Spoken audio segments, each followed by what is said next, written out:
Harold think Nick Nanos is the president of Nanos Research, and he's got his finger on the pulse of Canadians. We've got some boards, Nick. What are you seeing in public opinion in all of the various surveys we've seen? They all seem to be pointing in one direction. Yeah, well, a number of directions, and all of those directions include anger. Anger focused at the Prime Minister for what he's done, anger at the Liberals and New Democrats for trying to topple the government. And what it shows is that at this point in time, it seems that the government does have the upper hand, that people are uncomfortable with the idea of a coalition government led by Stéphane Dion. And I think, although the Prime Minister did have a bad week last week, he had a few very bad days, I think it's starting to shift in his favor, and he's got some weeks to kind of make it work and kind of build on the potential shift that's going on out there. Well, let's look at a couple of numbers here. We have the Strategic Council poll done for us that came out today. Who's to blame in the blame game? Conservatives 45%, opposition parties 40%. But then when you say, do you support the coalition replacing the government? Only 37% say that they want the coalition. 58% say, no way, Jose. Absolutely. I think, Canadians are thinking, we just had an election. We gave the Prime Minister a stronger mandate. We decided not to embrace Stéphane Dion. And I think for a number of Canadians, they just can't see Stéphane Dion, picture him as Prime Minister, and they're unsure about what a Liberal NDP coalition would potentially bring. So it's that uncertainty. Who's driving the car? Who's flying the plane?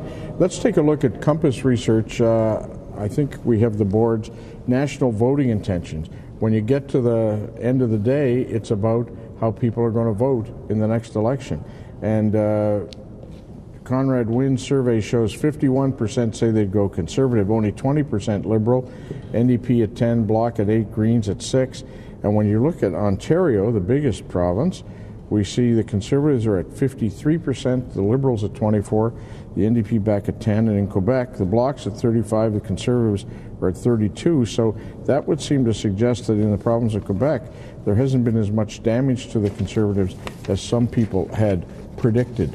Yeah, but we have to be very careful in polls done at this point in time. It's kind of like the post-budget poll, right? Tends to kind of accentuate and amplify feelings. So, I would expect in the next couple of weeks, when we get the winter chill, Christmas rolls in, maybe cooler heads will prevail, and we'll probably see the real trend. I think this probably captures the initial gut emotional reaction for some voters, but I would expect that we'd probably see a different story in a couple weeks and in the new year. Nick, finally, the Detroit 3 automakers, Canadian Press has a story moving on the wires now, are seeking a total of $6.8 billion in loans and credit lines from Ottawa and Ontario. Chrysler has asked the Canadian government for $1.6 billion in energy loans. General Motors is seeking $2.4 billion in repayable loans. GM is also seeking $800 million immediately to get through current liquidity problems. A source knowledgeable with the numbers says Ford is seeking $2 billion standby credit line from the federal government. Ford apparently doesn't want any money up front. What does your work tell you about the mood of Canadians about pouring billions, a total of 6.8 here, into the auto companies? It's not looking very good. As you know, Monday through CTV and BNN will be releasing a poll on this, and it shows that a significant majority of Canadians don't want to see the federal government bail out anyone, not the automakers, not anyone else. And there's not a lot of appetite for governments to throw a lot of cash. They're going to have to be very careful if they're going to do it, very strategic, and they're going to have to count their pennies, because Canadians are going to be very skeptical of any kind of big dollar values, kind of big numbers related to bailouts. Nick Nanos of Nanos Research, always fascinating as always.